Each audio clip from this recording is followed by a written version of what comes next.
All right, so we're live on YouTube as well. YouTube is running 15 seconds behind.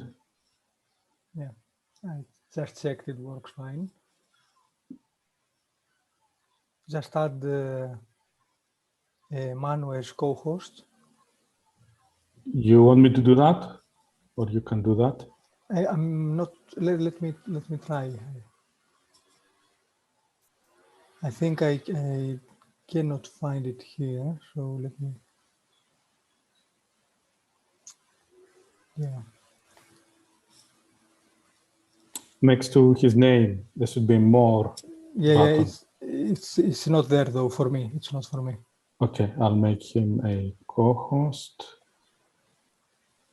And we're expecting one more speaker to show up. Yep.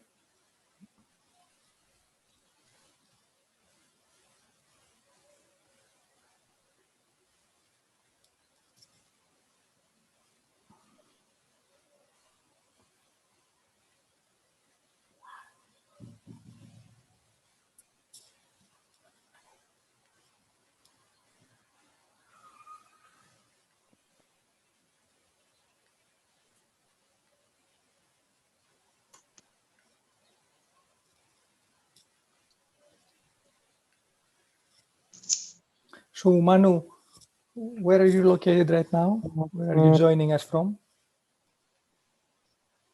I'm in Argentina. Okay, oh, great. What's the time there now? It's 1:30. Okay. Yes, and it's winter, so here is cold.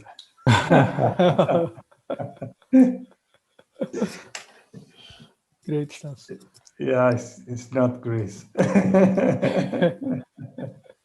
All right, So, okay. Kostas, shall we start? It's 4 minutes past. you know, us Greeks are always late, so a lot of people will join in a while, but we can start. I would say let's give it a couple of minutes more and then. From my side, it's okay to wait. No worries. Just like Argentines, I continuously seeing more similarities between Greece and Argentine. Yeah, there are plenty. There are plenty. Yeah. Inflation, not being on time.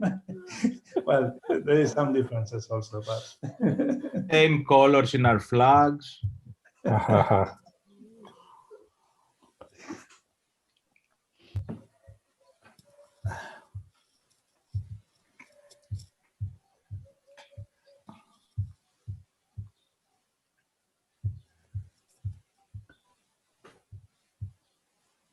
Ignamar is going to present from Sovryn. Yes, that's the plan. Yes. Okay, he's here. I don't see him. I didn't see him either. No. Okay, I will write him through WhatsApp. Let me see.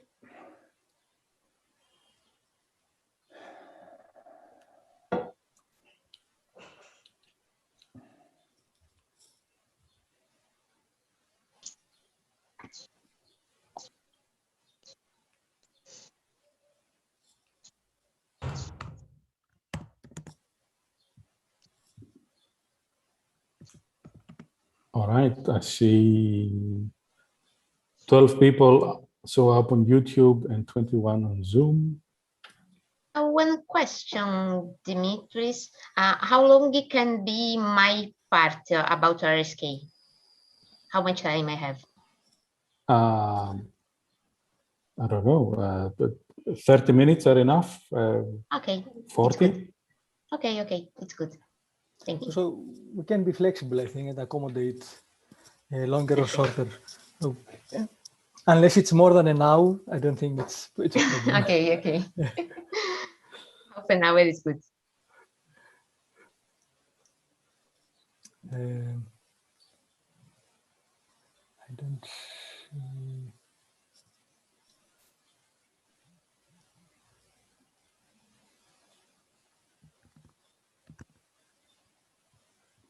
I think we can maybe start. Some people will join from YouTube. So Yeah, We so the shouldn't expect total them is, here. Yeah. total is about 36 right now. All right, I'll click on the mute all button, and then the speakers and Costas and ourselves will introduce ourselves. Okay.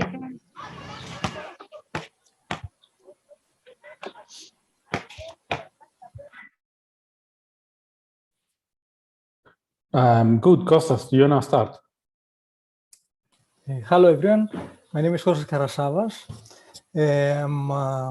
I'm the organizer of the Thessaloniki meetup in Greece. My background is computer science, and I have been in the Bitcoin rabbit hole for the last 8 years. Okay, thanks, Kostas. My name is Dimitris. I'm one of the organizers of the Athens Bitcoin meetup. Today I'm in Nicosia, Cyprus. Let me just say that these meetups, Athens and Thessaloniki, have been running in this format on meetup.com since 2015, although meetings were happening before that. And today we have speakers from Argentina and Miami and other places. Sol, do you want to introduce yourself? Yes. Hello, everyone. Good night for you in Europe. I am in North America just now. I am in Miami, but I am based on Brazil. My name is Solange. The people call me Sol. It's easy. It's better like the sun. And I am a developer advocate on RSK. So my role is talk about RSK, talk about the projects, and I really love to do this. I am a developer, I am a Solidity developer. I love to do smart contracts too. I started in 2017. So we have a lot of development until then. 1 year in blockchain, it's like 10 years in a normal world. So is this, I think it's the base, and I will talk more about RSK for you. Okay, thanks, Sol. Manu, do you want to introduce yourself? Thank you. Yes, I'm Manuel, but all my friends call me Manu Ferrari, like the car, without the car. I've been in Bitcoin since 2017. I talked a little bit earlier with one of the other co-founders of On Chain, which is a Bitcoin protocol built onto RSK. Before Bitcoin, I've been working mainly in technology firms like SAP, the German firm, and others, but mainly in innovation areas, but more attached to business side, and not so much on. I'm not a tech guy. I've been working in tech for all my life, but I'm not a dev. Okay, I see more how people can use Bitcoin than how to program smart contracts. So I will mainly present how people can use the protocol, what are the tokens, and mainly I'm going to talk more about that. All right, thank you, Manu. So, Sol, the floor is yours. Perfect, let me share my screen. Here we are. So, what's RSK? RSK, it's a platform based on Bitcoin where we can do smart contracts. So let's talk a bit more. First of all, you need to understand what is a side chain. A side chain, it's a chain that it's parallel to another. So we have some form of connection with the main chain. It's an independent blockchain, but your native currency is pegged to the value of another blockchain. So in this case, we are talking that we have the RBC, and the RBC is pegged to Bitcoin. So 1 Bitcoin it's equal to 1 RBTC. And a very important thing about RSK is that we have the possibility, the ability to execute the Ethereum smart contracts. And I love Ethereum smart contracts because I started on Ethereum. So I talk about the packet. This is very easy. And this is, oh, sorry, I have the title in Portuguese. So what's RSK? For me, is the best of the words, because I have the power of the Ethereum smart contracts, and in the same time, I have the Bitcoin security. It means the hash power of Bitcoin, and I will talk more about this. So it's something like this. We have Bitcoin to be the store of value, and we have the RSK to have the business logic, all the possibilities that we can do with smart contracts. Also, we can thinking about layers. So the Bitcoin is the first layer. We have the RSK smart contracts like the second layer is the sidechain. And also we have the RIF. The RIF is the RSK infrastructure network framework. And it is some tools that you can use on RSK blockchain to faster your development, to be easy to do some parts, like identity part, or to do the login in a decentralized app, or to store using a decentralized storage like IPFS or Swarm. We have tools to facilitate this. Another tool that I like so much is the RNS. It's like the ENS from Ethereum. So you can have your name, like I have the Solange.rsk, and it can be translated to my address. So this is very cool, very interesting. And let's understand what is the relationship between RSK and Bitcoin. You need to understand two main points. First, the merged mining, and then the two-way peg, that is the bridge.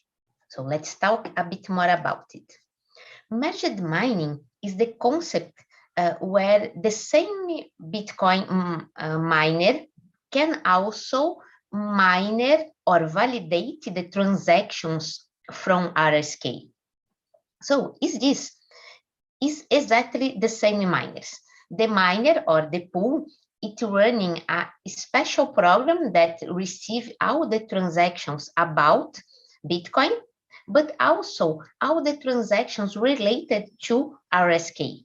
And this software can understand the transaction and decide if this transaction is going to Bitcoin network or is going to RSK network. And the miner can validate both transactions. If you are in Bitcoin, you will receive, and you mine a block, you will receive the reward in Bitcoin plus the tax, the fees of the transactions. If you are on RSK, you don't have the reward because we not create new RBTCs. We only use the same RBTC that came from Bitcoin, but you will win all the fees, the transactions fees of the execution of smart contracts on RBTC. So this is profitable for the miners too. They can win more with this. And also you can see in this animation that we have different times, like Bitcoin have a new block in 10 minutes. RBTCs have new blocks, or RSK has new blocks in 30 seconds. So it's faster than Bitcoin, and we can have transactions faster too. And it's like this. I think I explained almost everything, but RSK blockchain is mined simultaneously with the Bitcoin blockchain. And we don't have, for the miner, it doesn't have additional cost, no cost.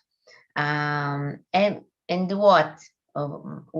Because both networks use the same proof of work algorithm, that is the double SHA 256. And it's important that the Bitcoin mining pools included a reference to the RSK block in every mining they delivers to the miners. I like this picture because it's better to explain this. So the miners has the pool software, and they can discover if a transaction is from RSK or for Bitcoin, one or other. Yes, I talked about the blocks. So it's very important to know this. We are not creating new currencies in this process. It has the reward of mining in the RSK network. It is only the fees, okay? And here is about the mines, if you'd like to know more. And let's talk about the other very important point. This is the two-way peg. What is the two-way peg? Like I said before, we don't have new cryptocurrencies. We only have the Bitcoin, but the Bitcoin is used in another blockchain, so is used on the RSK blockchain. So we are talking about the RBC. This is the representation. So you lock the Bitcoin on the Bitcoin blockchain, and you unlock the same Bitcoin. It's now the RBC on the RSK network. And this. If you lock in one, you unlock in the other. So this to do this process, we have a bridge. So the bridge is a component that connects the BTC and the RSK networks. And the bridge allows the transfer of Bitcoins to the RSK network and for the other side too. And then you can use the RBCs to like the fees to payments in the execution of the smart contracts. And this process do the conversion between BTCs and RBC. Remember that it's 1-to-1. And what is the process? I can give you more details. You will send the BTCs to a special address on the Bitcoin network. So the BTCs will be blocked on the Bitcoin network. This is the peg-in process. So the BTCs are transformed in RBCs. And then they are used in the RSK network, like in the DeFi protocols. We have a lot of DeFi options. And in some moment, you can come back, you can have Bitcoins again. You'd like to have Bitcoins. So you do the peg out process. So your RBC, you'll be transformed in BTC again. And this, it's supposed to be an animation, but I did not understand why it's not animated. So it's like this, but I lock the Bitcoin I use on RBC. I use the RBC on RSK blockchain, and then I come back. Wherever, when I do like to do this. And about Ethereum, remember that I love Ethereum too. The virtual machine from RSK, it's based on the Ethereum virtual machine. So the RSK virtual machine is based on Ethereum virtual machine. It's compatible. So because of this, we can use many tools made for Ethereum developers like me. So I can use Remix. It is an online tool. I can use Truffle Framework, Open Zeppelin, a library of smart contracts. we have explorers and gas station, and the providers to use your own wallets, and Web3 to communicate with the dApps. Wallets like MetaMask, it's an old wallet on Ethereum, and we can use it to Nifty wallet. We have a lot of very, very interesting tools. And I know, sorry that this is very, very small. Maybe I will create this with Samsung in the future, but you can know how is our ecosystem just now in the Open Finance page, because we have now a lot of wallets that you can use, wallets based on Bitcoin, based on Ethereum, and they are already have RSK too, so we have some kind of interoperability between all of them. We have some tools to do the swap between the assets, like later Sovryn, you talk about it.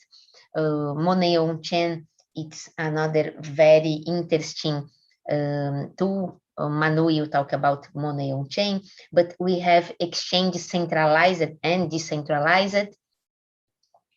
We have data, analytics, lending, a lot of stable coins. So like DAI, it's a very popular stable coin built in Ethereum in the principle, but you can use DAI on RSK now.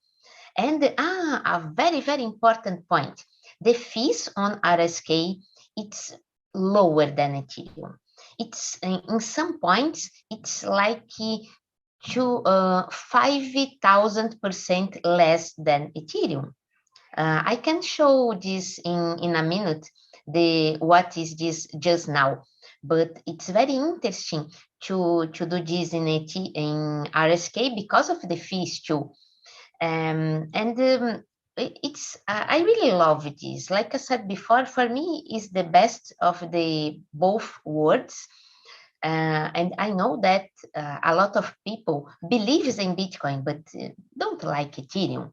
So if you can have all the tools and the possibilities of Ethereum in Bitcoin, this is the best. And we have this on RSK.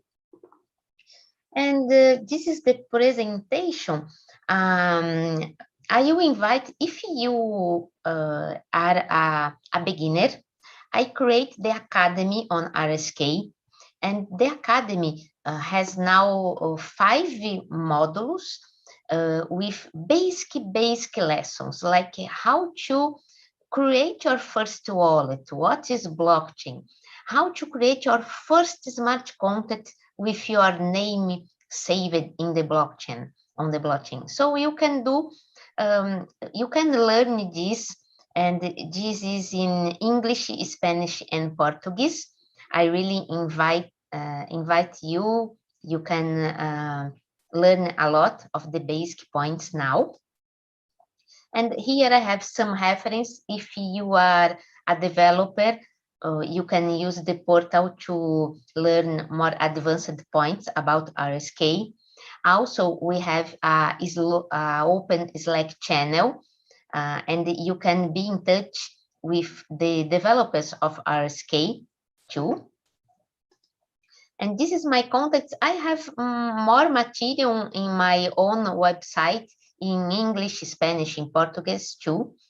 Feel free to add me on LinkedIn, but I'd like to show you a bit more, not the questions exactly now, but here we are. Like this is the Academy, like I said before, we have different languages, and you will connect to a wallet. Here we are using the RLogin. This is a tool from RSK too. The developers portal, a lot of content for you. And I'd like to go to this RSK gas station here. This is very important. No, it's good now. Like to do a Ethereum transaction now, it's only 38 cents of dollars. It's very good. But if you go to RSK, you will pay less than 5 cents of dollars. It's better. The difference now, it's 600%.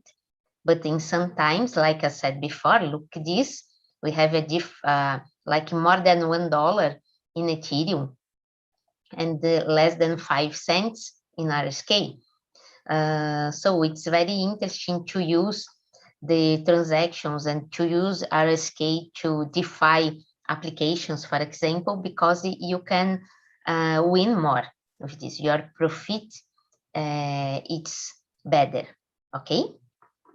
So do you have questions about RSK? I think it's better to do the questions now or in the end of all. What do you think about it? Let's do it now. So will you do a second session or this is all you have for us today? This is all that I have today. I can show some parts more interactive, like show more about the content, the academy, but it depends of the questions. I can show more.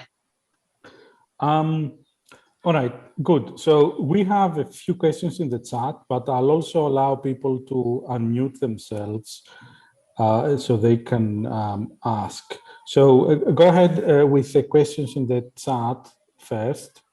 Okay. Can user pay all the transactions fees for another user, something like that? We are creating the enveloping process. The enveloping process, it's to do this because I know that a problem that the user can have in the beginning, you can have tokens, like if you use the Ethereum and RSK bridge, you have some coins, some tokens in Ethereum, you bring them to RSK, but you also need to have RBTC to pay the transactions on RSK network. It's the same if you are in Ethereum and need to have Ethereum to pay your transactions. It's the same. But we have the enveloping. The enveloping, it's a new process that a user can sponsor a transaction to another user. So you can read more about it. And about the cost, well, depend of the what you are doing in your smart contract, but like Sol, can I interrupt you? Can you read the question for the audience, because some people are on YouTube and they cannot read the chat. Okay, I am in the chat, responded to okay. Yeah, read yes, it out loud for the audience. Yes. The second question is, how much it will cost approximately one call to a smart contract in RSK? So I present the RSK gas station. This is the cost for a token transfer. This is the basic call that we can have. When you're thinking about another kind of call to smart contracts, you depend of the smart contract. So you can start base in the RSK gas station. It's better, okay? And the third question is how long it takes for a transaction to be final. If it is in a block, it's confirmed, it's done. I know that it's a good practice to wait some blocks, like sometimes the people wait in Ethereum or in Bitcoin, but it depends, it's up to you. If it's in the block, it's done. Do you have, I have another question here in the chat. Okay, I will ask you one from YouTube now, then I come back to Zoom. It's possible to deploy a ERC-721 contracts on RSK? Stephanos, yes, and I do this. You can check in the RSK YouTube channel because I did this before. I teach how to create your NFT on RSK. And in the future, you can do this with you guys. We can do a meetup only to do a hands-on workshop about it, like how to create a RSC20 token or a NFT token. We can do it in the future, okay? And another question from Zoom chat. Will the RSK gas fees increase in the future as the transactions and users get increased? Can increase a bit, but it's not like Ethereum. It's very, the concept is different and we have more scalability. Another question, how RSK compared to Lightning Network? It's totally different words, because when Lightning Network, it's something like you do a transaction on the blockchain to put your coins outside the blockchain. And then when you create a Lightning channel, all the transactions, it's happening out of the blockchain. And only when you come back to the blockchain, we are closing the channel, and then we have a transaction again on blockchain. So Lightning Network happens off the blockchain, outside the blockchain. And when we are talking about RSK, how it's happened on blockchain. We have the registration of all transactions on blockchain. So it's very different. Another question, in Web3, do I use a different private key to interact with RSK or the same as my Bitcoin private key? The private key is the same, but you know that with the same private key, you can create different address. So I can use a Bitcoin private key to generate a public Bitcoin key, but also to generate a RSK public key. And the RSK public key, it's compatible to the Ethereum private public key. RSK has your own derivation path, so we can have a difference and how to generate the address. But if you use an Ethereum address, it will be possible too. You can use this. And if you would like to learn more about this, check the first lesson of RSK Academy, the first module, because in the first module, I teach how to create a wallet, but in the advanced part, it's the last lesson of this module, I will explain all the difference and all the similarities about this. So I will talk about the chain ID, the derivation path, and I can show the address in Bitcoin, Ethereum, RSK, and you can understand better all of this, okay? I share the links with you to be better. So here is the link of Academy. I'm not sure if I can share in YouTube. I will try. Let me know if you can see also. And then next question, where, here. A transaction, yes, thank you, Manu. Yes, a transaction in RSK takes between 20 and 40 seconds to be mined. And for Bitcoin, we have 10 minutes. So we have a lot of transactions on RSK in the time of one block in Bitcoin. Are you considering replacing proof of stake or some more eco-friendly process than proof of work? Not yet, but I know some projects that they are trying to be carbon free, and they also are doing your implementation on RSK, so you can in your own project be eco-friendly. It's a possibility. Do all Bitcoin miners merge mine for RSK? Not all, but usually it's more than 50%. I can check it now to respond to you. You can check in the Explorer, most specifically in the statistics of Explorer stats.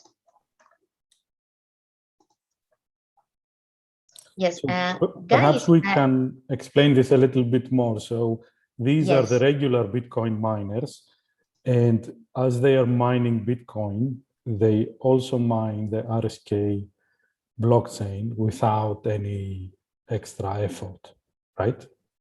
Exactly. So I'm here in the stats. I am in the testnet. Let's go to the mainnet. It's better. Because I do more things on testnet than mainnet. So yeah.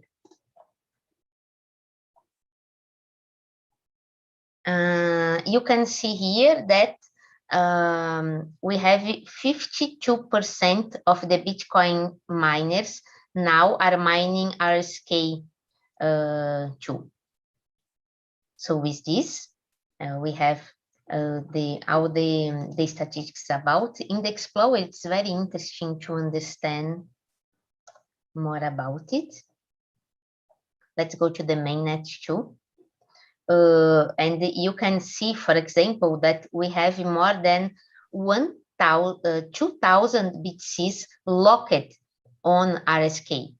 So thinking about it, 2,000 of Bitcoins in RSK, and they are doing trades and used in smart contracts in protocols of DeFi.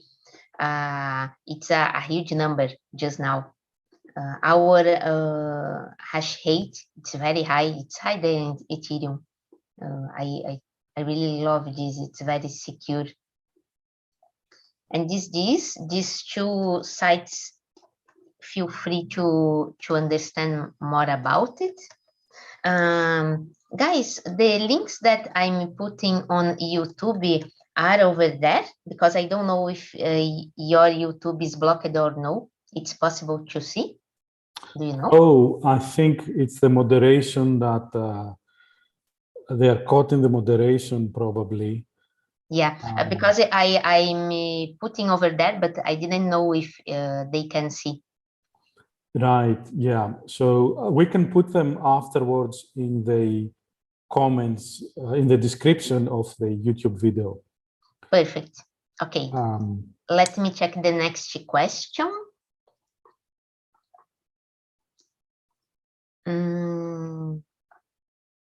Merged mining, yes. Oh, Wigmar responded. So is this. I think I responded all the questions. Let me check if we have one more on. Well, someone would like to talk? There are some questions in Slido as well, which I don't know if you guys are looking, but I can read them out or paste them in the chat if you want. Yes, please. Or if you send me the link of Slido, because I don't have it, I can see also. Yeah.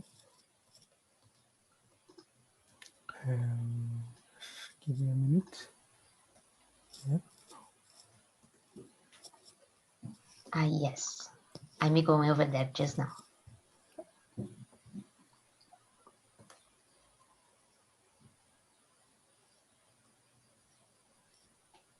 Okay. Is Reef provided as an SDK? Not one SDK, but a lot of SDKs, because you have the SDK to identity, you have the SDK to login, you have the SDK to storage, to RNS. So all of them are components that they have SDK, and they also have examples to how to use. So it's very interesting. Yes, I already responded what the percentage of Bitcoin miners that mine the RSK. Is the BTC RBTC bridge controlled by a federation and of M?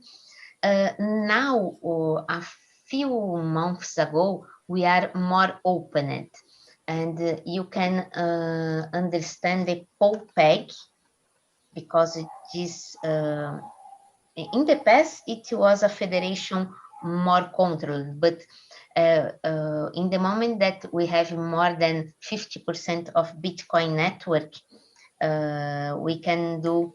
We have a very interesting article on HackerNoon about it. Let's find it because you can read more about it. Mm-hmm. It's very, very, very interesting. The Popeg, yes, not yet. But yes, it's a bit more simple than this now. It's more opened.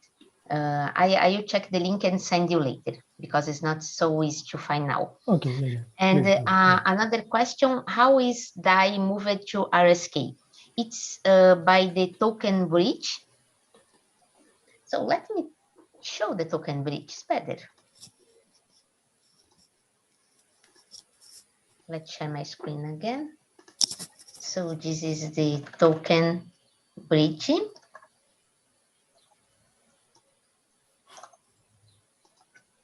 Token bridging RSK. Here. So it's something like this. You have the Ethereum network and you send your token to a smart contract. Is the same that we use in all the DeFi protocols. First, you authorize the smart contract to use your token, your DAI, and then you call another function in the smart contract using this app. Then you transfer your tokens to the bridge. It means you transfer your tokens, your DAI tokens to the bridge smart contract. Then exists another kind of federation that is open, any person can participate, that are validating the transaction, are monitoring the transactions that are sending to the bridge.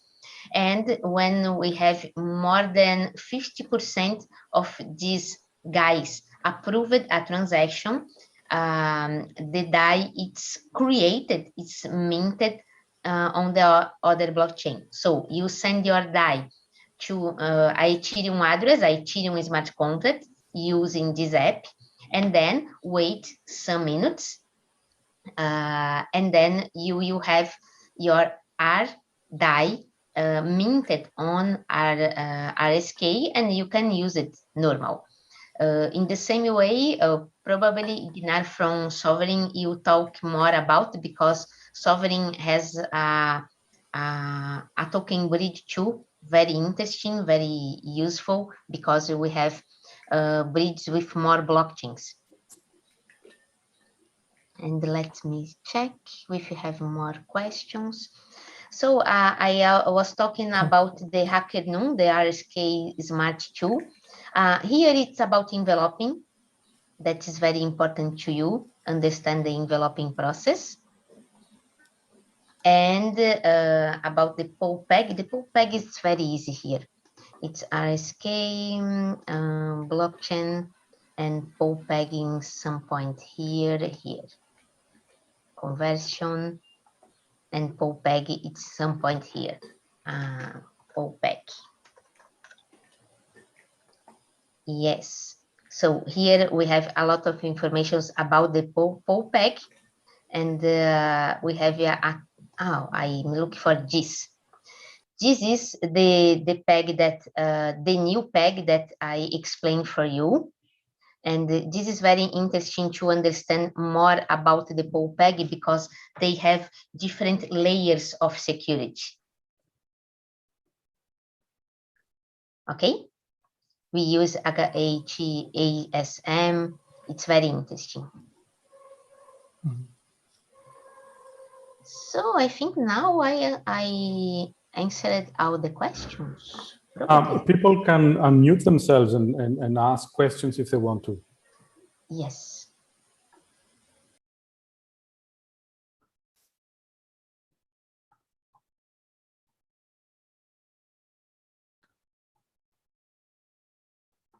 Anyone wants to ask a question, you can unmute yourself.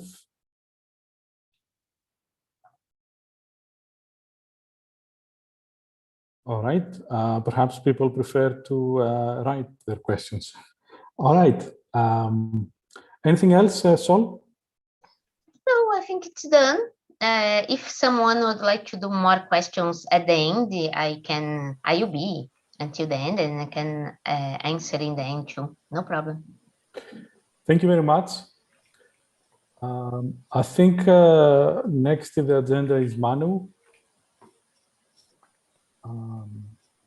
Perfect. Well, thank you all. I don't know if more people join in the last minutes. I'm Manuel Ferrari from everybody is watching, no? Yep. Yeah, perfect. So I'm Manu Ferrari from On Chain. I'm co-founder of the protocol. This protocol being launched in RSK mainnet by open to the public by end December 2019. What I will do today is just share an introduction to the protocol, and obviously if anyone have any question, you can ask me. You can interrupt me if there is something that is not clear during the presentation, or I can answer afterwards.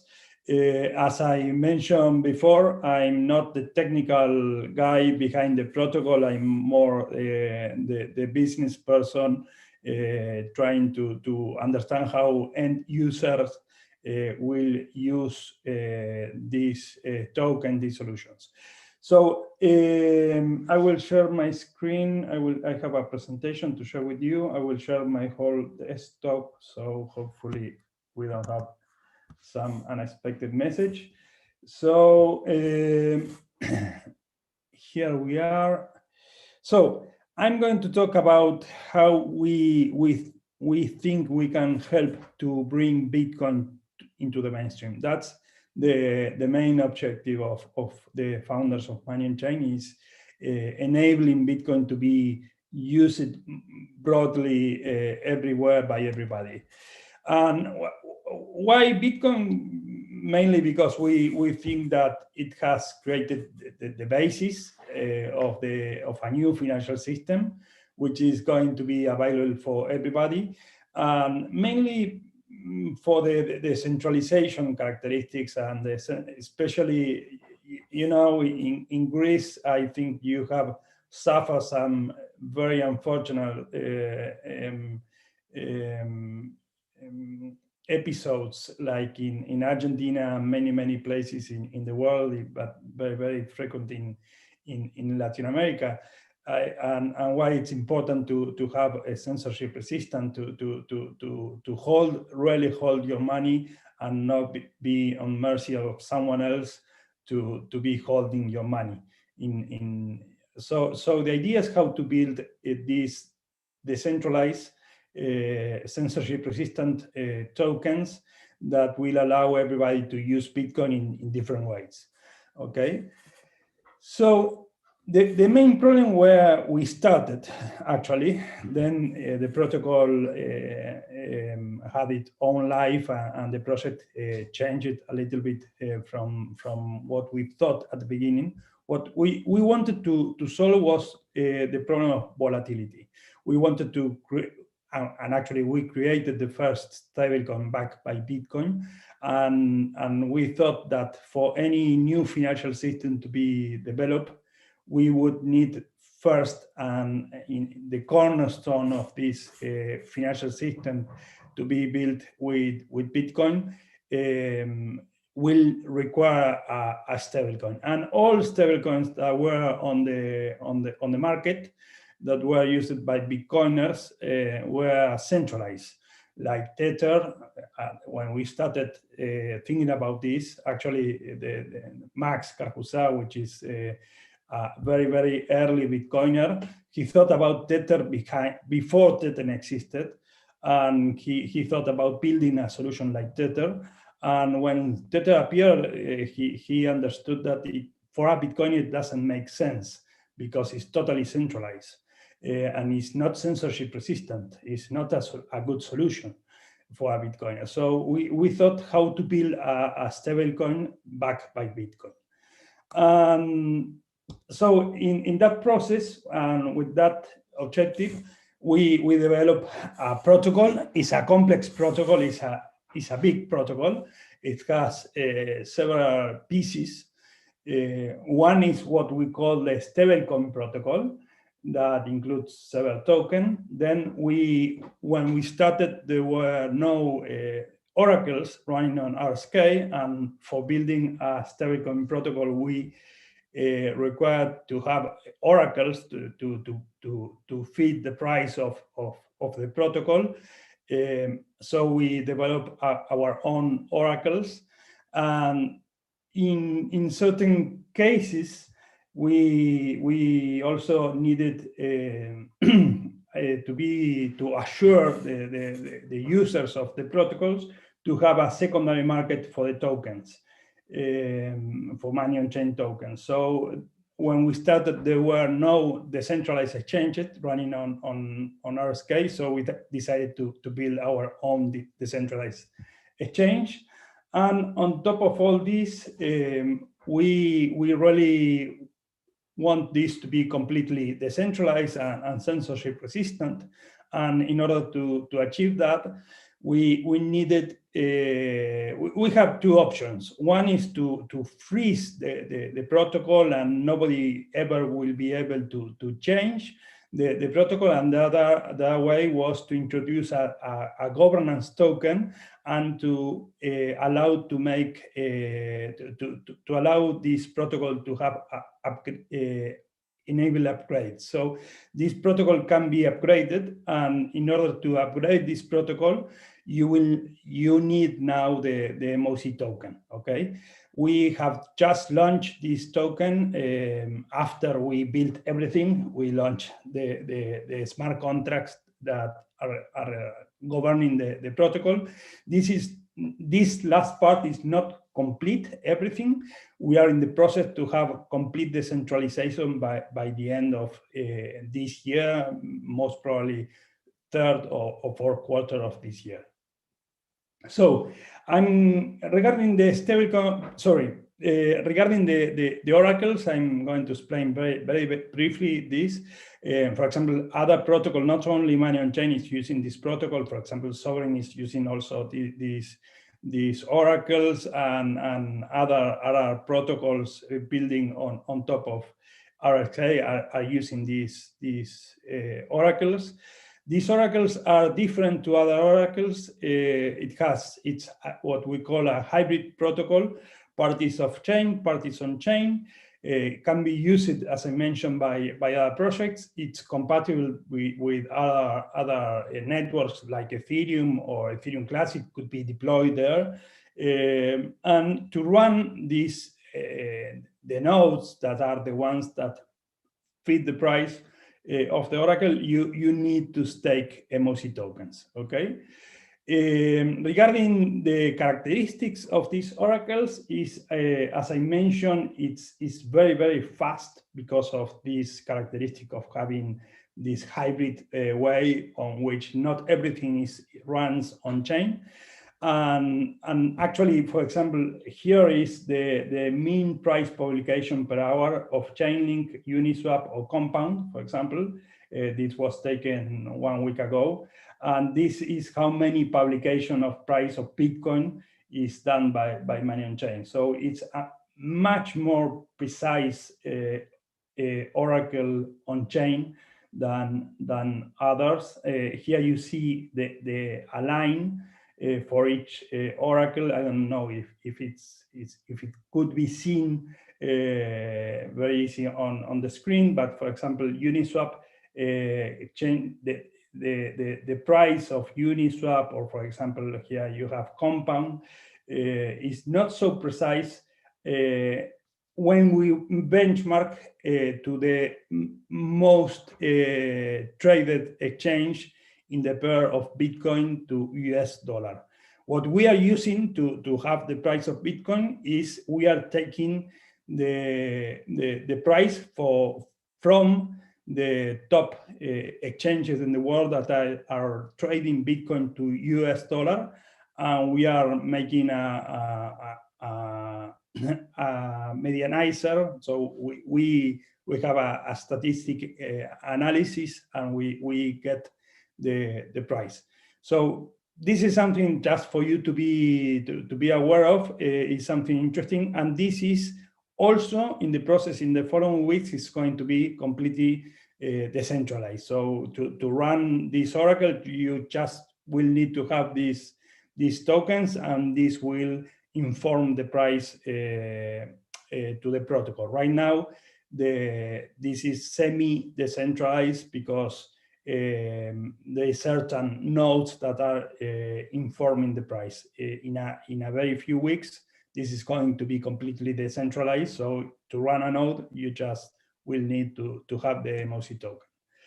Well, here is more information. For example, in this case, of how the oracles work. In this case, Coinbase and Kraken is not feeding the price, and the protocol is anyway is working and is informing a good price for the protocol to run.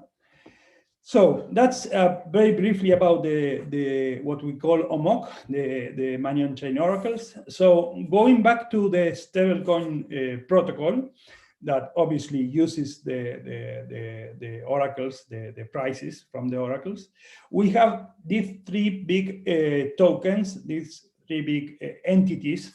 One is the stablecoin, which is called Dollar on Chain or DOC. The DOC is the first stablecoin backed by Bitcoin in the world, and maybe the main difference with other protocol is that the peg $1 equivalent to one DOC is guaranteed by the smart contract. The other token is the BPRO.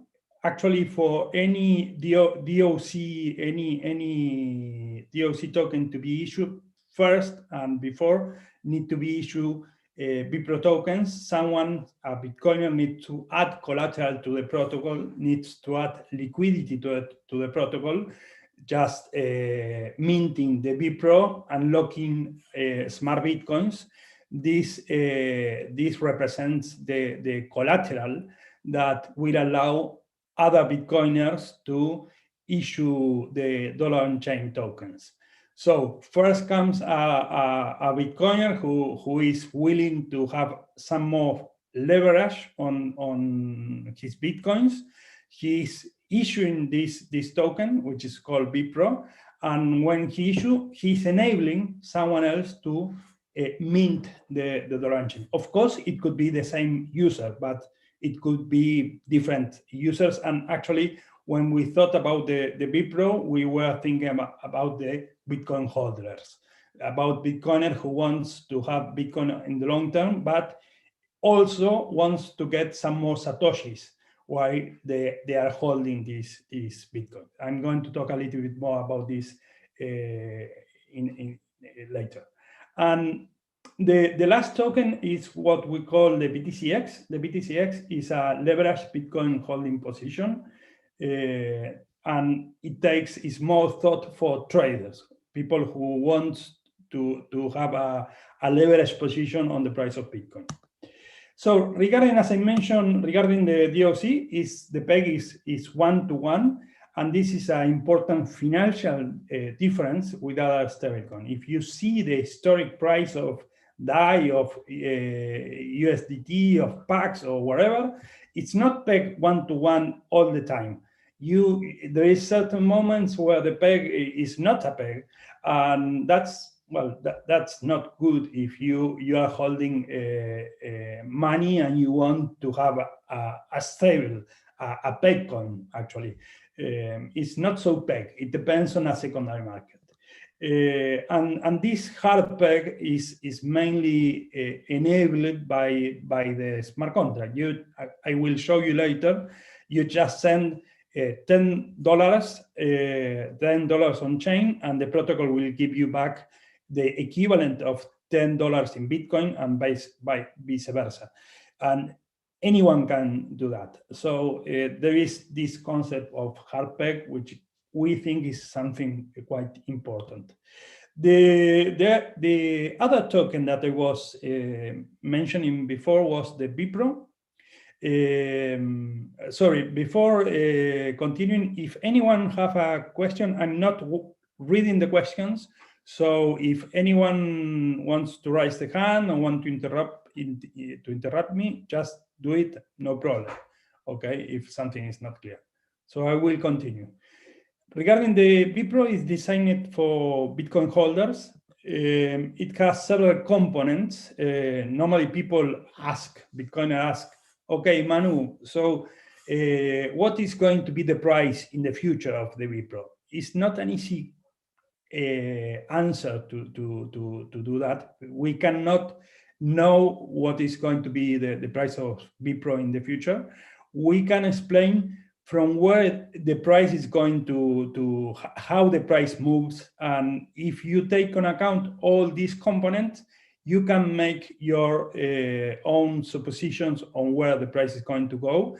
What we have is a simulation machine that we run thousands of simulations with different scenarios, and in all the simulations, we see that in the long term, if the price of Bitcoin goes up, the BPRO will go higher. Okay, that's our supposition, and up to now, that's what's been happening. So, what it has, the BPRO, it has first, it has free leverage. When the price of BPRO increases, the BPRO will increase further, okay? The second thing, it has what we call a passive income in RBTC. That the passive income comes from the traders that are going to take part of the leverage from the BPRO, and for taking part of this leverage, they pay a fee. So this fee is what we call this passive income. On top of that, 20% of the fees that are charged in the protocol for minting DOC or for minting BTCX or for minting the BPRO or for redeeming these tokens, 20% of these fees go to increase the price of the BPRO. It's not that you will receive it separately. It goes directly to, imagine that the BPRO, you have several BPROs, tokens, and this represents like a bag of Bitcoins, which are in a smart contract secured by Bitcoin miners. So when you use the protocol, you have to pay a fee, and part of these fees goes to this bag that represents all the money that the BPRO holders hold. So this bag increases, so the price of the BPRO increases, okay?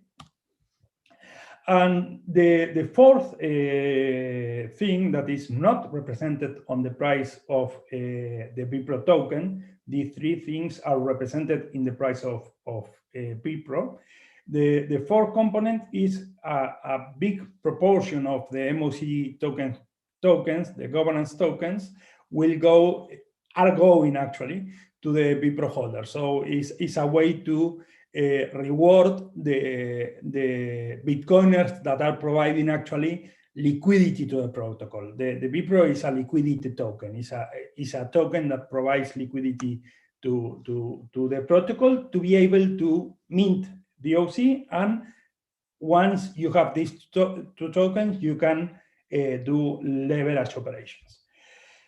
One important difference with BPRO, with other solutions, you know that there is many centralized solutions, like many ones, some ones that start with the block and continues with 5, for example, and other ones that in which you lock your Bitcoins and you don't get anything. You have a promise. In this case, you lock the smart Bitcoins in a smart contract and you get a token. And this token, you can hold it in your Trezor, in your ledger, you can trade it, and you can exchange it, and you can take a loan with this in different protocols. So it's a token that is you can move it, okay? And you can use it in many ways, okay? And regarding how you can see this component that I explained before. So regarding the leverage, if you go to the app, I'm going to show later the app. If you go to the metrics section, you will see the current BPRO leverage. Actually, this is the leverage from today. It was more or less 1.12. This is not static, these changes. We have several incentives trying to bring this leverage to 1.1. Actually, we are going to implement one change in the following weeks, which will create more incentive to try bringing this leverage to 1.1. But the idea is that the BPRO will support a Bitcoin price crash without any problem, because the leverage is very moderate. Okay. Regarding the passive income, here if you go to in the platform, you go to see the token wallet of the BPRO. You will see that there is this graph. This graph represents the historic interest rate that been earning by the BPRO token holders. It's included in the price of the BPRO. So last payment was 0.12, but it been up to 6 or 8% in the past. So in the medium term, the interest that is earning this token is quite interesting. Okay, so it's leverage, free leverage plus this interest rate. On top of that, you have the fees. That is not, there's no way how to show it. We are now building some metrics to show how much it had on that. But if you add all these components, at the end, what you have is the price of the BPRO. So the price of the BPRO, when we started the protocol, it was one BPRO, it was one Bitcoin, and from that point on time, it started to change with the leverage and with these increases with fees and etc.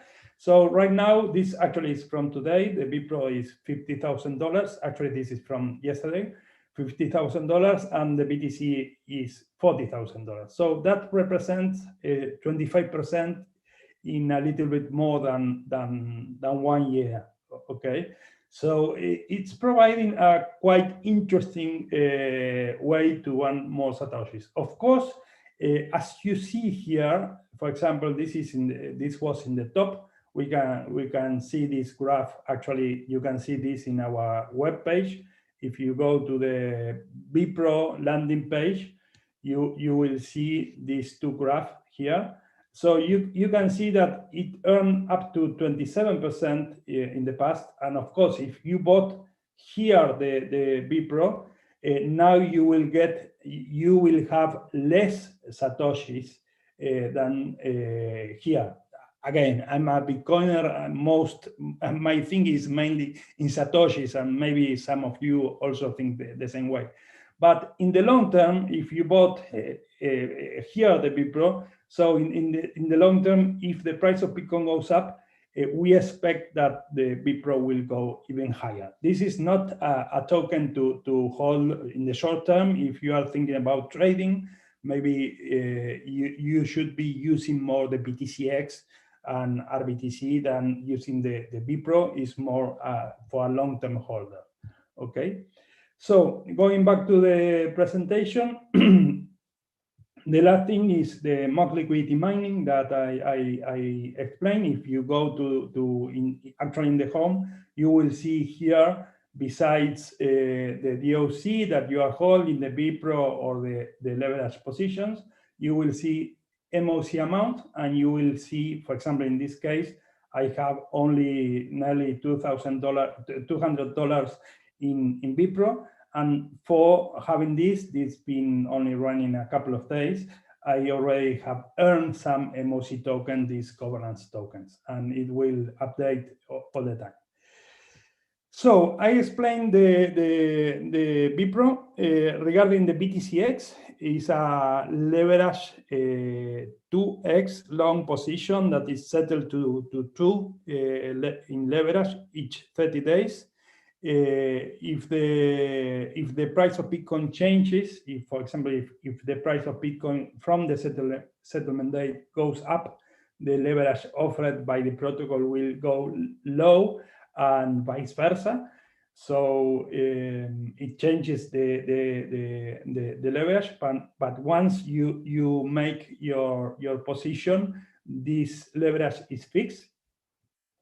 It has a fixed cost right now that you pay when you purchase the token, and there is no margin call. This is something regarding the fixed cost and the leverage. This is now 30 days. The change that I mentioned before that we are going to do in the following weeks will most probably we will change this, and the settlement day will be each day, and instead of having a fixed cost, it's going to be a variable cost, because it's going to be a fixed cost, but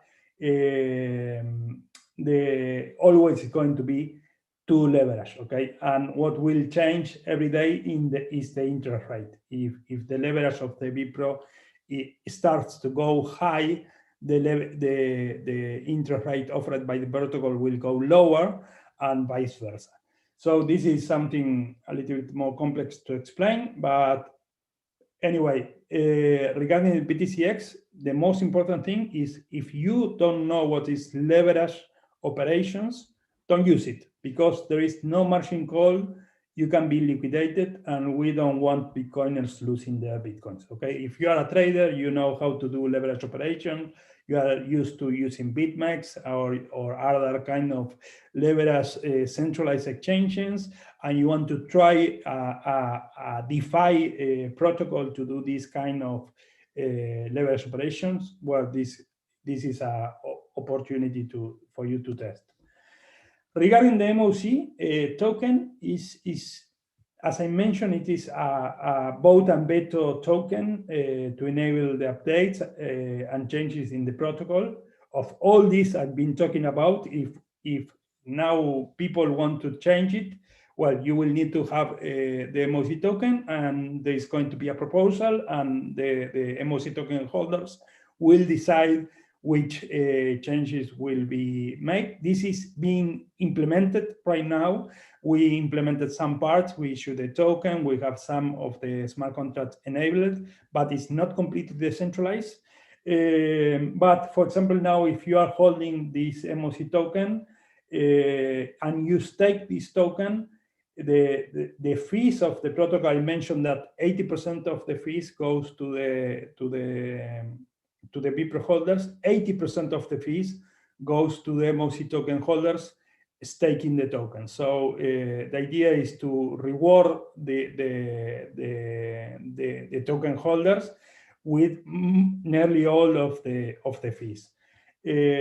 On top of that, there is a staking rewards that I'm going to talk now, and also this is not implemented. This is going also to be implemented in the following weeks. You will be able to pay the fees of the protocol using the MOC token with a discount. Something that normally all Bitcoiners ask, okay, what is this token, how it works? Well, 20% of the tokens being reserved for founders and advisors, for all the team that been working nearly for 3 years for developing this. A lot of these being developed using third parties that we had to pay. And for that, there were early contributors, and they received 20% of the tokens. 5% is reserved for a trust. The only mission of this trust is to develop long-term the project. Of course, the trust can sell this 5% of the tokens, but the idea is to use it to finance more development, and it's the only thing that can do this trust. And 50% is reserved in a treasury. Actually, we cannot use, the founders cannot sell these tokens. And actually, to unlock these tokens, there needs to be a votation by the MOC token holders. So the majority of the MOC tokens will decide the future of this 15% of tokens. And 40% is for a rewards program. So it's mainly for users, okay? So from that, it will go 75% for MOC token holders. So if you are holding these MOC governance tokens, a big proportion now is going to that, and 25% are going to be pro holders, as I mentioned before. And this is a long-term program which is being minted 3% of this 40% of the remaining each month. Of course, this is written in a smart contract. There is a governance token. This could be changed, but MOC token holders also. Something just I'm very happy to mention how now we are having more composability. Now I'm showing, for example, a screen from Sovryn. So in Sovryn, you can trade the tokens. For example, here you can trade the MOC to RBTC, but you can trade also BPRO and other tokens. You can put your tokens in, for example, there is a program right now to add liquidity on DOC to the AMM on Sovryn. And this is, for example, this is moving how the liquidity is provided in this platform. So this is something that is happening right now in Bitcoin, in DeFi for Bitcoin. Last thing I'm going to explain very shortly is the DEX. The DEX is a DEX, is a decentralized exchange. Is quite different to all the decentralized exchange right now in the market. You will not find a similar exchange, neither in Ethereum, neither in RSK. It has an order book. We've been based on the London Gold Fix method. You can put an offer. It could be a market offer, or you can put your order. And the interesting thing is there is no slippage in this exchange. And you will only, for example, if you are selling Bitcoin at 40,000, you know that you will sell at that price or higher and the other way around, okay? And all this is runs on chain. I'm not going to explain in detail the token exchange because it will need much more time. So the ecosystem is big, as Solange explained. There's many wallets. It's also the DOC. You can trade it in HODL and Paxful. You can use other protocol that like Sovryn. Now it's Tropicus is going to be implemented that also for lending and for borrowing money using Bitcoin. So this ecosystem is growing. So I have a demo. I don't know if we have time. If we have time, I can show you in 3 minutes how the protocol looks and how easy it is to use. I think we have 3 minutes. Yeah. Yeah. Okay. So very briefly, here I'm connected with. Let me move this. I'm connected with MetaMask, but as Solange mentioned before, you can use Liquidity. It's a very, very nice browser wallet that it works very well with the protocol. Also, Nifty wallet. In this case, I'm using MetaMask. I like more Liquidity because also it's a multi-chain wallet. You can hold Bitcoin in the wallet and also hold RSK smart Bitcoins. Okay, so in this case, I already got some RBTC, a couple of packs of RBTC. It's 0.003 RBTCs that I have left. I have minted some DOC, and for example, I'm going to show you how to mint more DOC. dollars on chain. So I press here, it shows me, it takes me to the wallet. I can see my wallet. From here, I can send DOC to other people if I want, or if I want to mint more DOC, I just go here. I say, well, no, I'm not going to mint all my money. I'm only going to mint $20, and I confirm. And now I'm actually not exchanging. I'm minting. I'm doing the process of minting new tokens. If you are going to use MetaMask, be aware to change the price. You need to put the price 0.06 because by default it offers the standard gas price of Ethereum. So you will pay Bitcoin miners a lot.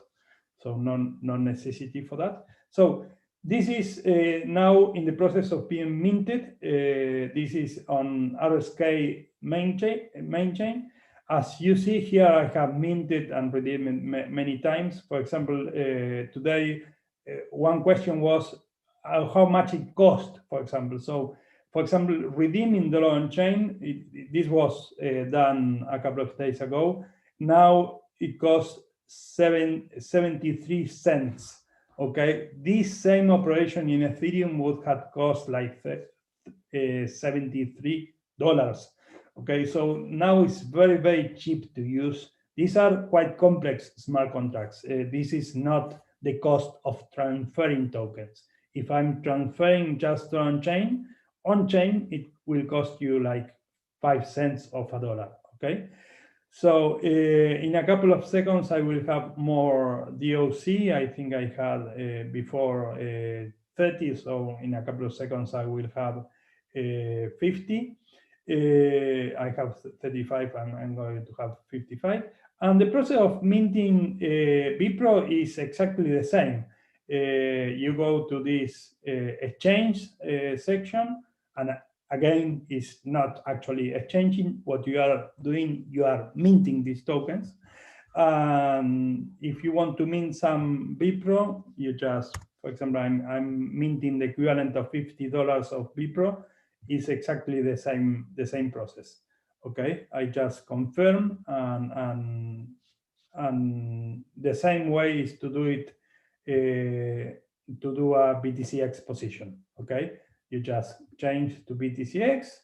You put how much money you want to do a leverage operation, and you can also do a leverage operation. The only difference when you do the difference of the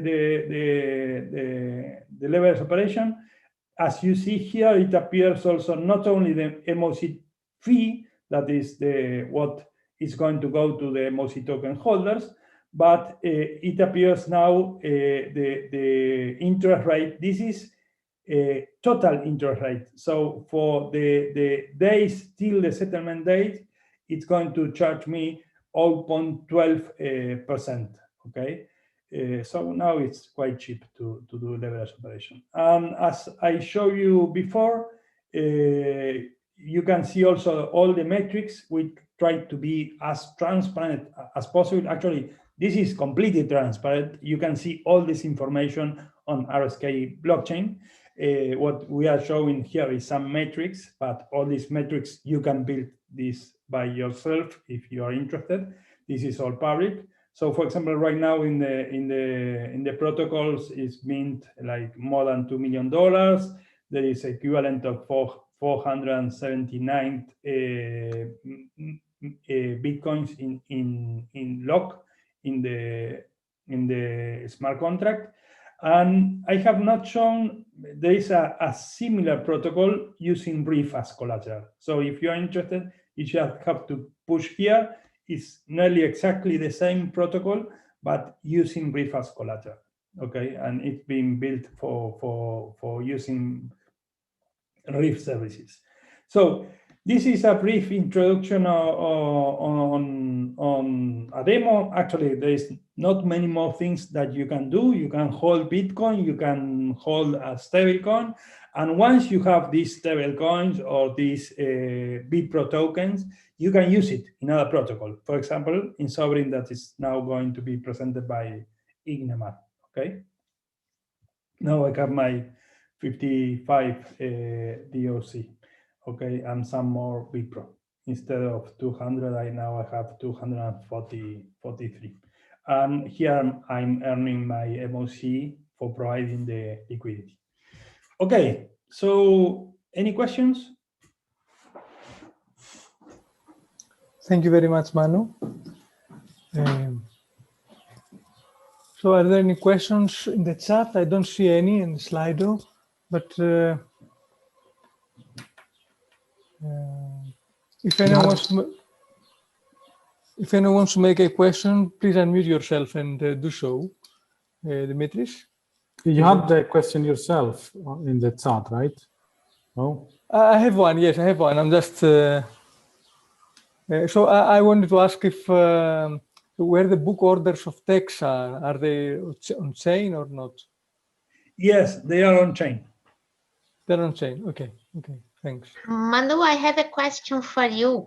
How many times has BTCX been liquidated? Once it's been liquidated in Bitcoin crash in March last year, when the price of Bitcoin went down more than 50%. The BTCX is a 2x long position. It lasts 30 days right now. So if in 30 days the price of Bitcoins goes down 50%, you are going to be liquidated. It's how a 2x position works. So the important thing is for the BitPro. The BitPro is the main liquidity token in the protocol, and we built everything in the protocol in a way that we avoid the liquidation of these tokens. Actually, right now cannot be liquidated. We are going to make some more changes to make it completely impossible, but right now we have certain mechanism that we had implemented for this token to not be liquidated. You know, this is mainly the way how it works. If people ask what's difference about money on chain and other protocols, well, the main difference that we have with other stablecoin protocols is the only crypto collateralized protocol that is very, very robust. For example, you know that last year there was a big crash. Other protocols needed to change the model, introducing fiat collateralized stablecoins because the financial model were not working. Okay, so behind the dollar on chain is only Bitcoin at the end. Of course, it's RBTC, but for each RBTC there is one Bitcoin. So we normally talk about Bitcoin. Okay, so the BTCX was liquidated only once time, is this? Yes, and it's no surprise because it's for traders. If you are a trader, you know that you could be liquidated if you have a 2x position.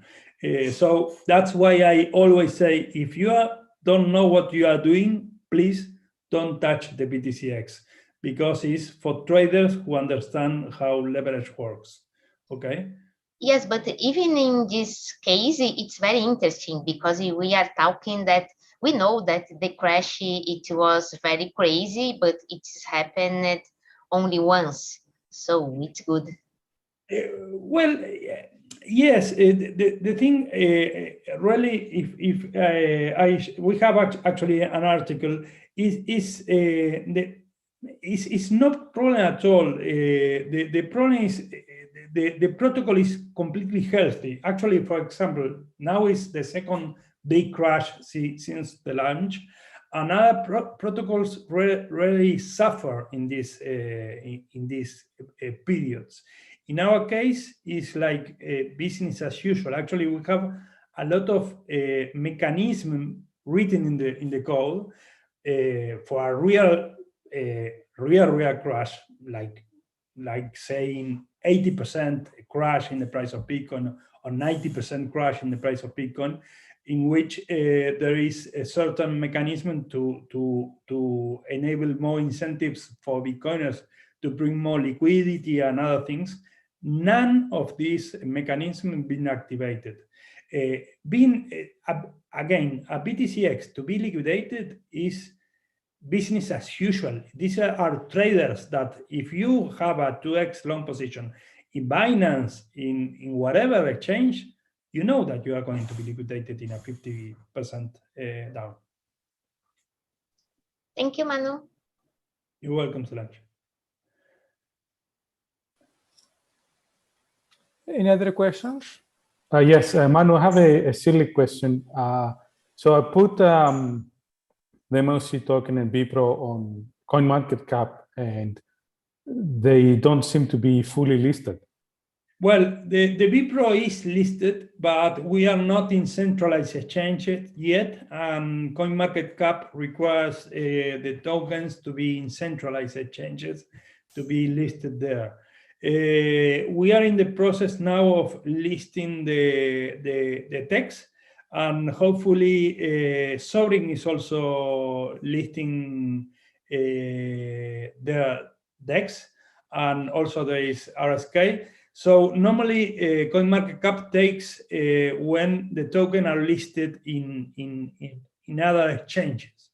Right now, the tokens, the BPRO and the DOC, you can trade it directly, minting and redeeming, as I show you using the protocol. It has its own liquidity. It does not need a secondary market. And if you need a secondary market, that's the text. And we are now, for example, the tokens are listed in other exchange. We expect that when there is more decentralized exchanges, one of them is going to be listed in CoinMarketCap, and then CoinMarketCap is going to publish. It's listed, but you will see that there is no exchange yet running. You really don't need that exchange because it's a self-contained protocol, okay? Thank you, Manu. Anyone else who wants to ask a question, they can unmute themselves and speak.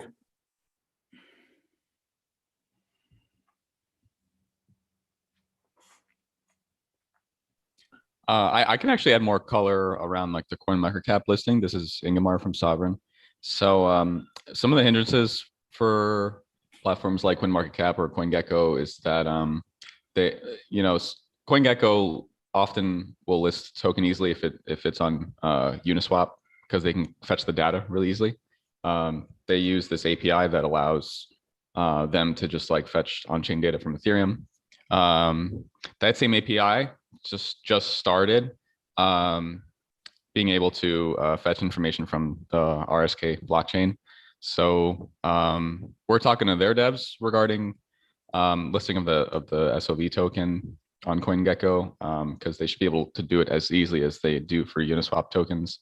So hopefully, other tokens in the RSK ecosystem can have that same convenience. That would be great. Yes, we need these exchanges like Sovryn Exchange to be listed there. So all the tokens being built on RSK will appear in CoinGecko and etc. It's a problem of maturity on the ecosystem, I think. Right now, as Solange showed a couple of minutes ago, there is 2,000 Bitcoins on the blockchain. That was 500 very few months ago. So it's really growing very, very fast, this ecosystem. I'm very happy on that.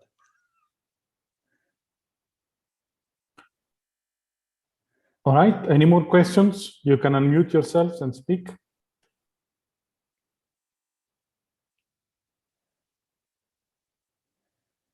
Okay. I will stay here, so maybe Ingemar can present Sovryn, and if there is any question at the end, I will be ready for that.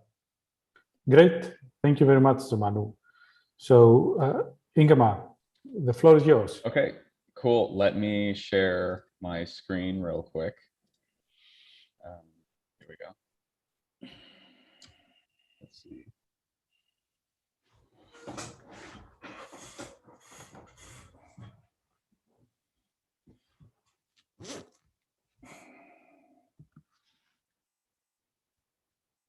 All right, you guys can see the slide presentation. Yes. Yeah. Okay, awesome.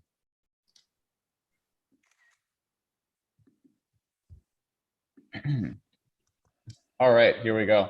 So my name is Ingemar. I help with partnerships and integrations with Sovryn, and Sovryn is a decentralized financial application built on the RSK chain, which you got a lovely presentation earlier on what that's all about.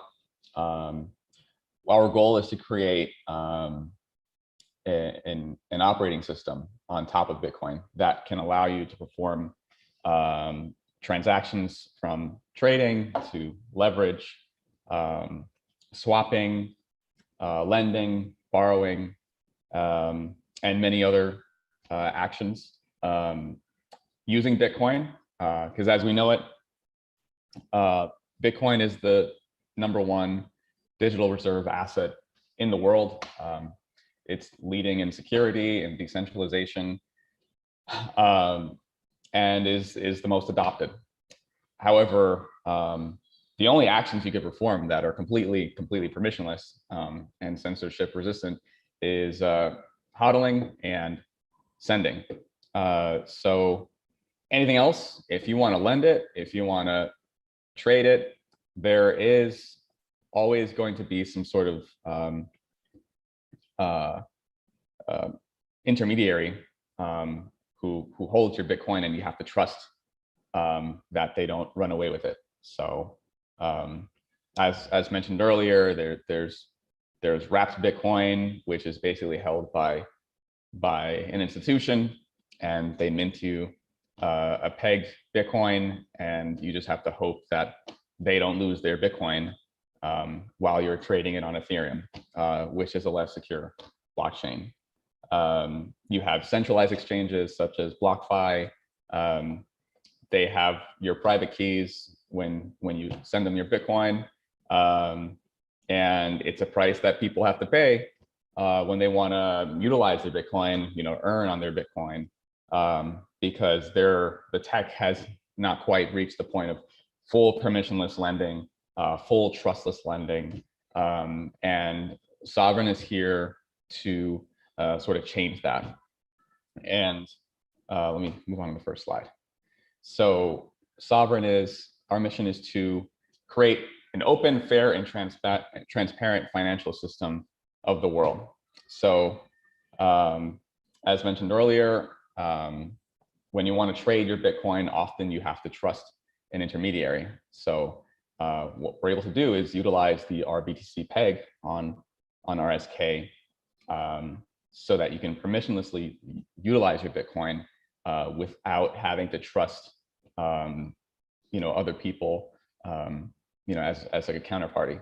You get to maintain your keys, they're your coins. We're here to extend the permissionless logic of Bitcoin to a financial layer.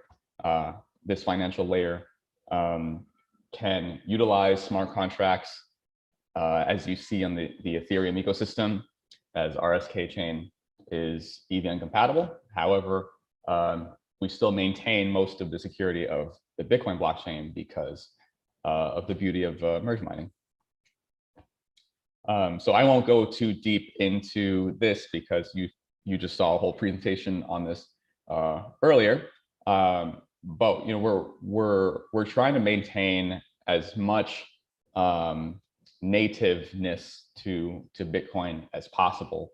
Ethereum is a great environment for experimentation. It's kind of like a mad science laboratory where you see explosions, you see things break, you see crashes, rug pulls, but you also see beautiful unicorns in this laboratory that often prove to be long-standing innovations such as Uniswap or MakerDAO's DAI token, DAI stablecoin. You have a Compound for lending. So our goal is to constantly observe that community of developers that are experimenting on less secure chains, take the best of what they of what they come up with and improve on it and migrate it over to a more Bitcoin grade security chain and have that be the DeFi standard for Bitcoiners. So that is our goal. I guess that's what sort of makes us, we like to call ourselves Bitcoin mutants, because we try to keep an open mind about DeFi for Bitcoin. Alrighty, so right now, Sovryn users are able to leverage long or short their Bitcoin up to 5x. You can swap between Bitcoin and stablecoins, including dollars on chain from money on chain. We have more listings to come. Right now, we recently listed a peg of BNB from Binance Smart Chain. And as Solange mentioned earlier, we do have our own bridges. I can actually show you. Let's see here. So here's our bridge page where you can choose the starting chain from RSK to Binance to Ethereum, and then your destination chain being RSK. So what this allows for is users to take their native ETH from the Ethereum chain and they lock it up in a smart contract, and then the bridge mints a peg, a one-to-one peg called ETH-S on the RSK chain, which allows you to trade Ether on RSK. And so we recently did the same thing for BNB, and you can send it both ways. So if you're trying to send your ETH-S back to Ethereum, you just switch. You kind of do the same thing in reverse. You burn the ETH-S token, and then it unlocks your ETH on the other chain. We also have our own bridge from Bitcoin to RBTC, and it's called FastBTC, and it allows you to mint RBTC or just transact BTC for RBTC much faster, usually between I would say 5 to 30 minutes. And what you would do is send your Bitcoin to the address. Don't actually do it, but I'm just showing you as an example. You send to a QR address or the address that you're assigned, and then after one confirmation, it sends you RBTC, and it has to do with, it utilizes a liquidity pool so that we're able to do it much faster. However, if you prefer to do it in a more secure, more decentralized way, you can simply use the RSK bridge for Bitcoin. So you're able to borrow and lend your coins to earn interest. Actually, I can just go through the interface. Might be easier. So here's where you can swap between a selection of assets. You have stablecoins, you have ETH-PEG, you have MOC from money on chain, you have XUSD, which is a basket of multiple stablecoins, including Tether, DAI, USDC. You have BPRO listed, you have a BNB PEG, and on the other side, you can choose which token you would like to receive. So in here we have margin trading, which is where you can choose between RBTC or Bitcoin and select between 2x or up to 5x leverage. You choose your amounts that you would like to leverage trade with. Just as an example, let's say I want to go long on Bitcoin. It tells you how much leverage, what direction, the collateral you're having, and it tells you the liquidation price, which means when Bitcoin hits that price, you start to lose a piece of your position to sort of rebalance it. And in a matter of 30 seconds or so, your position would show on the bottom right here. I don't know if you're able to see it, but I have one position right here with an entry price, liquidation price, margin, I have a 2x, and an unrealized profit and loss. That means if I were to close it now, this is what I would come out with. So as you can see, so far I'm winning just a little bit right at the moment. However, that could change because it's crypto. And the interest APR, that means how much I'm paying per annum for taking upon the position. So when I take upon leverage positions, I'm borrowing from stablecoins from someone else, and so that is the interest that I would be paying for taking up the position. There's also lending, where you can simply deposit a single asset and start to earn interest on it. At the moment, there's very good rates for dollars on chain and RUSDT. The same applies for borrowing. Can I ask Yes. about the mechanics of that? So I convert my BTC to RBTC, and then I lend it out to get some interest. Right. Who is at the other end of this, and what are my risks? So under what circumstances I'll lose some or all my RBTC? So when you're lending the Bitcoin, for example, you're only making as much money as there is demand for it. So there's not much demand for borrowing Bitcoin because everyone, I guess at the moment, everyone wants to hold on to their Bitcoin. However, when you do lend it out, there has to be some form of some level of liquidity so that people can exit out of their out of lending, and there can be issues where like if there's an extremely low amount of liquidity for lending, that it could be difficult to exit certain positions such as margin trading. I know that it has happened before with margin trading, but I'm not sure if just straight up lending you'd have that same problem. So I hope that answers your question. Did you imply that in most cases people would want to lend out other tokens, not RBTC? I mean, it always depends on the market. Usually, at this point, if Bitcoin is in a bull market, people want to borrow stablecoins so they can have more exposure to Bitcoin, and that's why you see lending rates are so high, because stablecoins are very high in demand. As you can imagine, this is a platform for Bitcoiners, so a lot of people come here so that they can gain more exposure to Bitcoin. So you'll see pretty high rates for stablecoins, probably higher than most other applications on Ethereum. You can go to, you're in finance, you can go to Maker, and you probably won't see as high as 26% for just lending stablecoins. Does that answer your question? All Yep, right. thanks.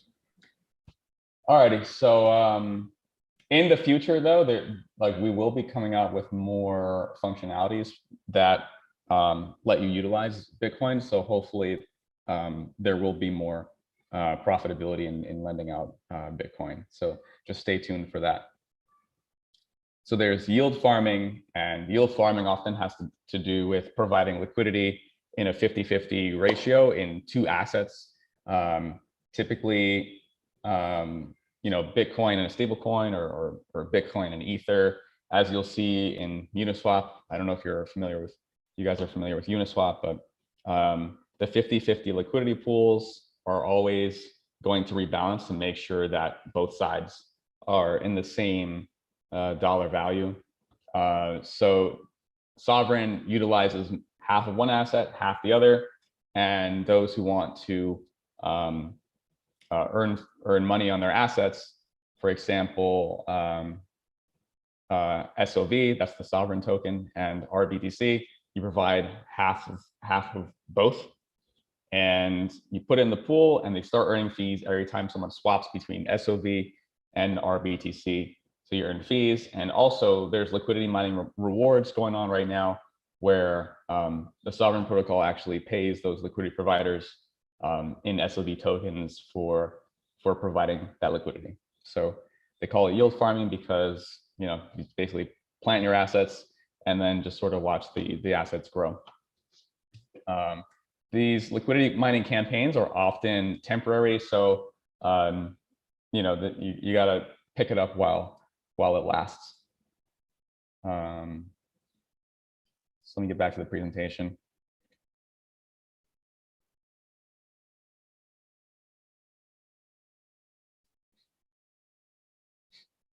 One second. Okay. So the Sovryn platform has audited smart contracts. They're audited on an ongoing basis. We have secure oracles. I'm pretty sure that we use the money on chain oracle. That's one of them. We have an insurance fund that I believe is going live very soon. And everything we produce is open source. You can fork it, do whatever you would like with it, but we're very transparent about our code. So we have this amazing platform and it's decentralized, but how exactly is it run? So we've created the Bitocracy, and a Bitocracy is a decentralized autonomous organization running on Bitcoin proof of work. So it's our play on the term DAO, a decentralized autonomous organization, except we're very, very Bitcoin focused. So similar to money on chain, an organization with a governing token must be created so that the community can perform protocol upgrades, you know, modify fees, add new features, perform treasury management in a way that is decentralized with voters and stakeholders big and small in a distributed governing body where there's proposals, there's votes, it's all on chain, it's all executed on the blockchain.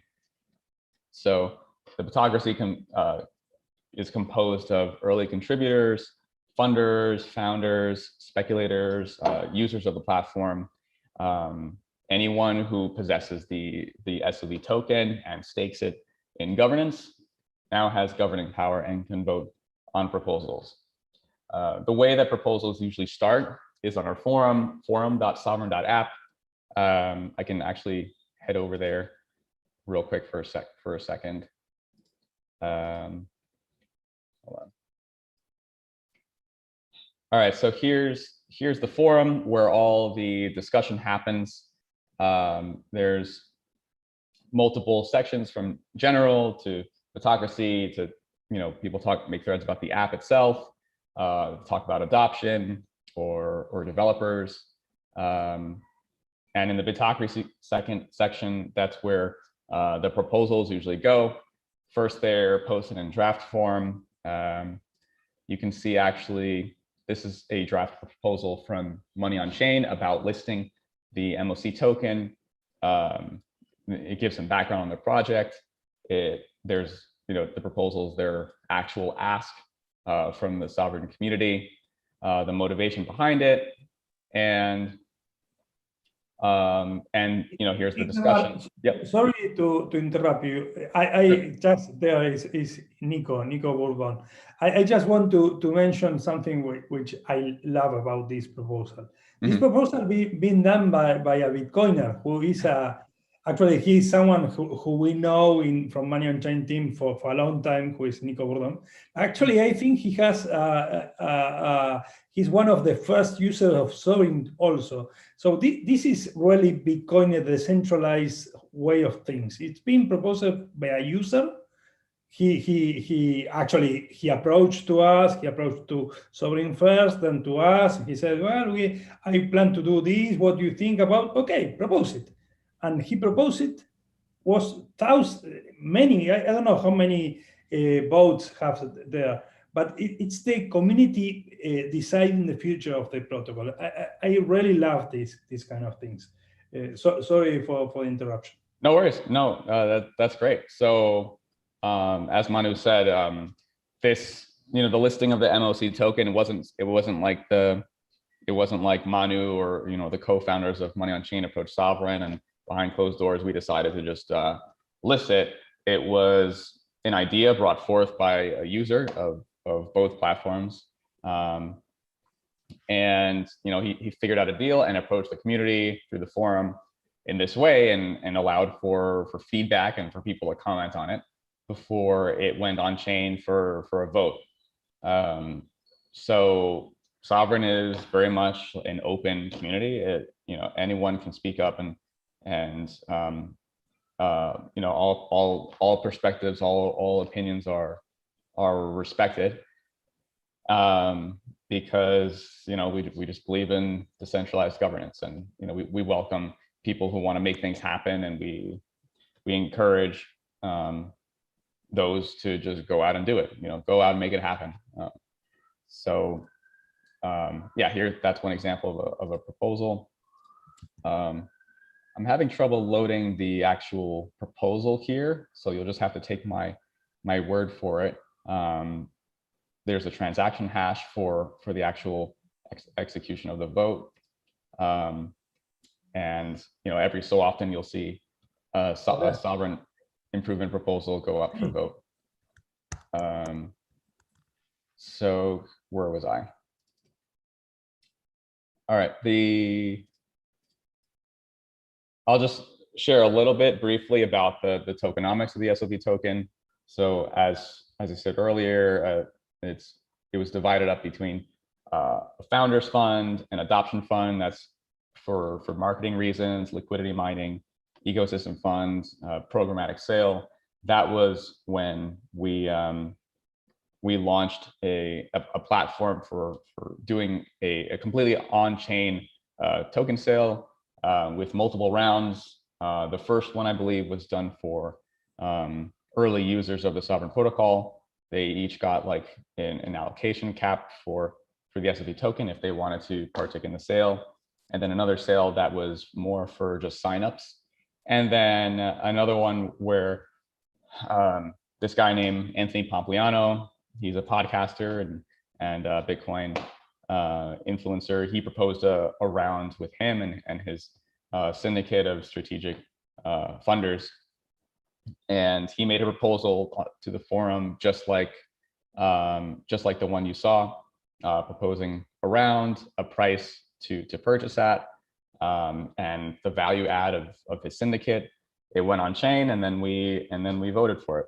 So that was an example of you know, just someone coming in and proposing a round for the SOV token, which is something that anyone can do. And you know, if it gets enough support behind it, you know, great things like that happen. But yeah, I want to explain a little more about how the SOV token works. So what can you do with it? You can stake the SOV token and earn fees that are generated from the Sovryn decentralized exchange, from leverage positions. You know, when people take leverage positions, they're paying interest every month. When they close, they pay that interest. When you stake SOV, you can vote with it. And by having 1% of the total voting power, that allows you to post an on-chain proposal to effect a change within the protocol. And if this passes, the code is completely executed on the blockchain. What you can also do with your staked SOV, before you stake it, you can choose the period for how long you wish to stake your tokens. So if, for example, I want to stake my tokens for 3 years, that actually multiplies the amount of voting power I have, because it's based on how long you want to stake it for. And when you commit to staking, that locks it up for whatever period of time that you choose, with the caveat that if you unstake it early, you will take a penalty, like a slashing of the tokens if you withdraw them early. But in the meantime, your voting power is multiplied.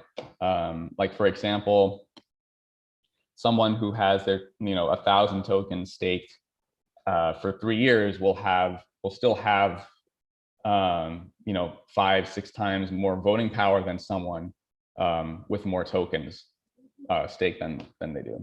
So the whole point is to incentivize more long-term thinking and to reward people who who put more skin in the game. So it's not just about buying tokens and then having more power than everyone. You're also competing with those who are staking more long-term. You can also delegate your voting power to anyone else in the system. So let's say I trust Manu's judgment on these proposals, and I want to devote my voting power to him. I can simply put his address into the system, and I'm adding my voting power to his so that he has more voting power in the system. And I still get to earn fees from the Sovryn DEX. He doesn't earn the fees that I would earn. They still go to me. However, he, by delegating my voting power to him, he's able to vote for both of us in a way.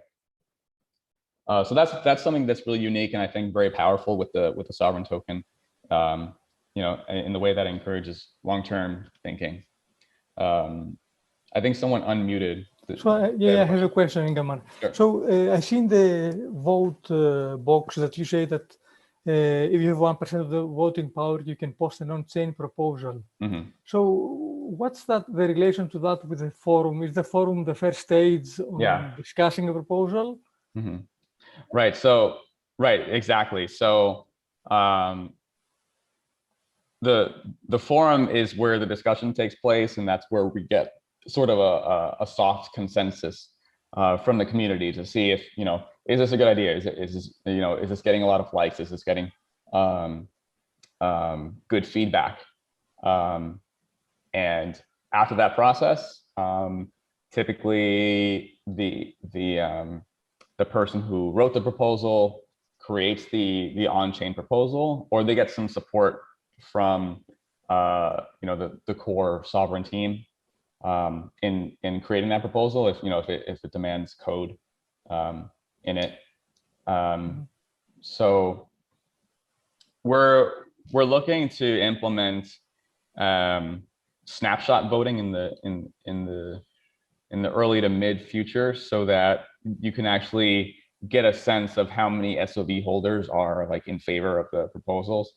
As you'll see in other DAOs, at the moment, we don't have that built in just yet. However, I did hear that recently that Snapshot is available for the RSK chain. So it's just a matter of like integrating it. Mm-hmm. Great, thanks. All right. So the third thing about the SOV token is that it often gets you special access to new features, token offerings via Origins, and rewards programs. So I'll expand a little bit more on Origins. In order to do a token sale for SOV, and in order to launch our governance, we basically built it from the ground up. So we use the Origins platform to launch SOV in a token sale and launch our governance. And we're making that available to other projects that want to launch a token and their governance system. And that is, that's based on, how they approach the Sovryn community. So there's a project called Babelfish, and they made a thread in our forum proposing a sale and sharing about their project. Their project, in a nutshell, is a stablecoin aggregator that earns fees for the platform, and then uses those fees generated to purchase Bitcoin and then back the whole platform. So they proposed a sale of their fish token to the Sovryn community, and with incentives for the SOV stakeholders. I believe they proposed a special airdrop to people who staked SOV. based on their amount of voting power. They had a whitelisted sale for a specific group, and then a public sale of their fish token. So that was a community that were building something. They approached Sovryn. They wanted to work with Sovryn. They wanted to launch their sale to the Sovryn community. And the Sovryn community is a great long-term thinking community. So any new project that wants to expand on DeFi for Bitcoin and wants to access like, the hardcore long-term stakeholders, Sovryn is a great place to go. And so we hope to have an ongoing circuit of new projects that are adding to our protocol new things, so that we'll have a growing ecosystem, and it'll add more value to the SOV token because they have the early access to these new projects and their governance tokens. Okay, so some quick data. This is what I saw maybe like a week ago from looking at our statistics. There are over 15,000 holders of the SOV token.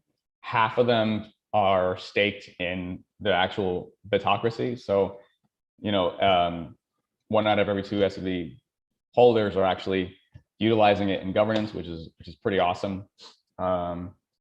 There's usually over 50 million total value locked in the system. That means, SOV, Bitcoin, Ether, stablecoins, BNB, MOC, etc. Currently, there's over 2.5 million in stablecoins borrowed in the system. And the daily transaction volume can vary from 3 million to 12 million. So, it's a very active exchange with money flowing in and out. All right, so to share a bit about what's ahead, we're looking to implement limit orders and stop loss. I would say within the next quarter. We're looking pretty far into layer 2 scaling solutions, such as rollups. We're looking at ZK rollups. We're looking at Arbitrum rollup. We're actually in testnet phase with the Arbitrum rollup of the Sovryn platform. And from what I hear, it is just lightning fast, can handle more computation power. So we can do complex things like stop loss and limit orders, which is really exciting. A little farther into the future, I think we'll start building a way for Sovryn users to perform perpetual swaps, which is really complex, and I'll probably save that for another conversation on what exactly that is. But it is it was started, I believe, by BitMEX and has been one of the most money generating ways to trade in crypto, or for exchanges. So we've recently launched XUSD, which is a stablecoin basket backed by Tether, DAI, and USDC. We've launched bridges to other chains, such as Ethereum and Binance Smart Chain. We'll probably implement more bridges in the near future, but for now, we're going to see how these bridges perform and just adjust our plan accordingly. So we've got NFTs coming out. We've got comic books. As you can see from the art, there's a bunch of characters that are in this kind of like with this sci-fi look. That's supposed to be like a space badger sensei dude. It'll all make sense in the future. We do want to have a comic book series that sort of takes a spin on Bitcoin, bringing sovereignty to people in a futuristic dystopian environment, which I think is really cool. And right now we actually have a hackathon going on with Gitcoin called the Sovrynthon. If you go to sovryn.sovryn.app, you can check it out if you're looking to hack or if you're looking to just see how things are going.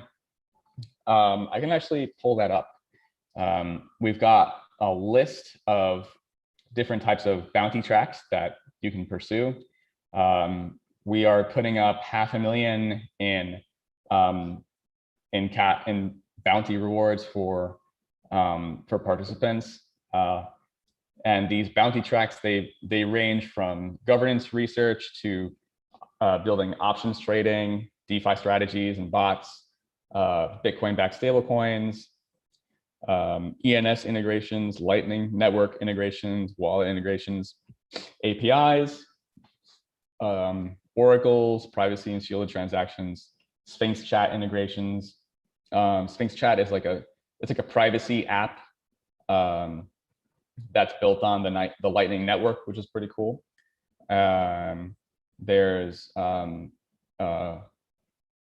bounties for building nodes on a cash network, which is like decentralized cloud hosting. And there's a bounty for utilizing API 3's Air node, which has to do with oracles and APIs.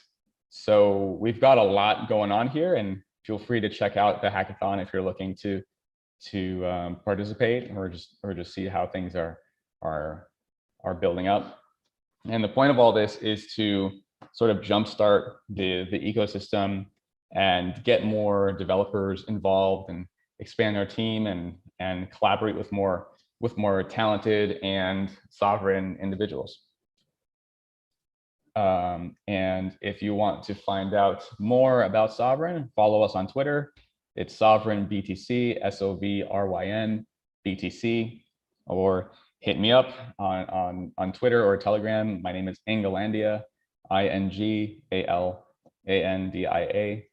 So thanks everyone for sticking around and listening to my presentation. And I'm open for questions if you guys have any.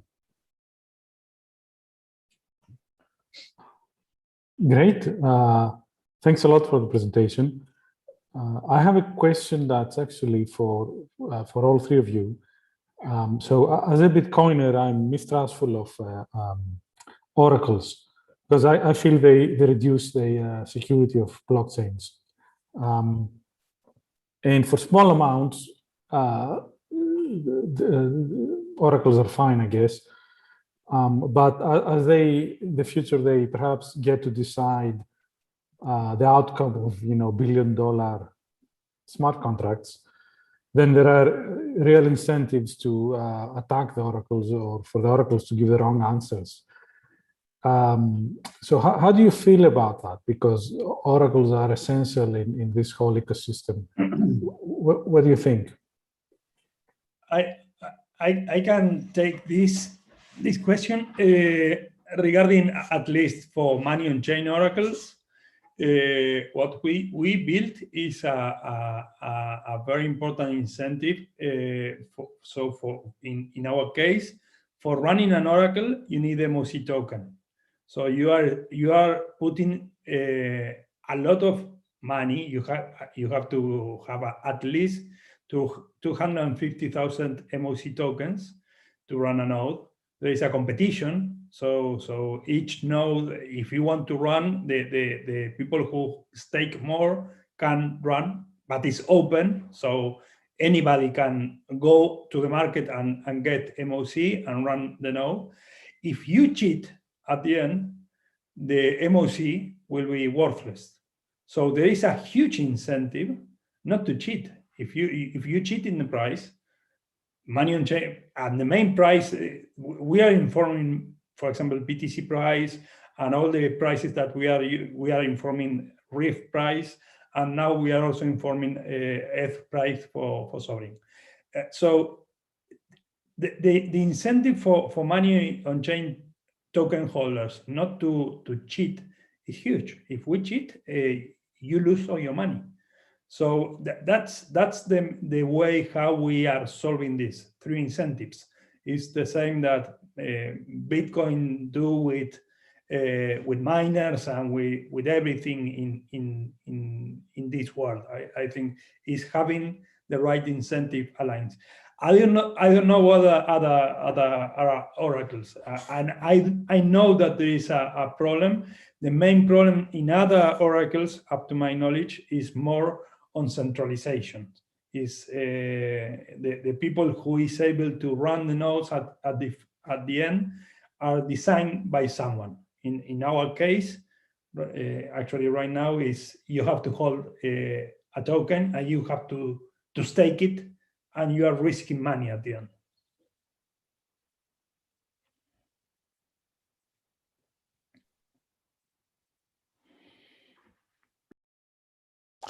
Any more questions or answers? You can unmute yourselves and speak.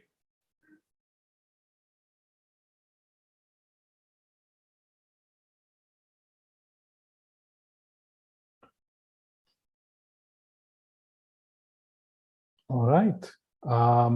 So we've been here 2.5, almost 3 hours. That has been great. Thanks to our speakers for the presentations, Yes, and for the audience. Thanks a lot from Yes. my side as Thank well. you a lot for the invitation. Hopefully we will meet in Greece, maybe next year. We are still in lockdown here in Argentina, so it's very difficult to travel anywhere, but hopefully once we're vaccinated, Yes, we are exactly. We'll get back to normal and get to meet people in person again. Yes, Manu, I was talking for them before that I am still in Miami and I cannot go back to Brazil because I will be a speaker in the Ethereum Community Conference in Paris in July. And if I go to Brazil, I cannot go to France. So I will stay here in Miami. I came because of the conference, but I need to stay here to go to France.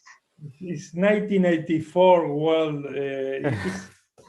All these whole things, governments make everything worse. Yeah. I had my first international flight yesterday without a PCR test because Europe started implementing the vaccination certificates. Passport. Yeah. Um, Great. It's crazy. If you thought about that 3 years ago, you would say, now how you can put civil liberties and how could you need a stamp to be travel? Crazy. It's completely, well, anyway. Sorry, for me, it's crazy, completely crazy what's happening. I'm not for that. Okay, So great. thank you so much. Thank you, everyone. And hopefully we'll catch up in person sometime. For now, thanks again, and bye-bye. Thank you. Bye-bye. Bye. Bye-bye. Take care. Bye, Thanks guys. a lot. Bye, everyone. Bye. Bye-bye. Bye-bye.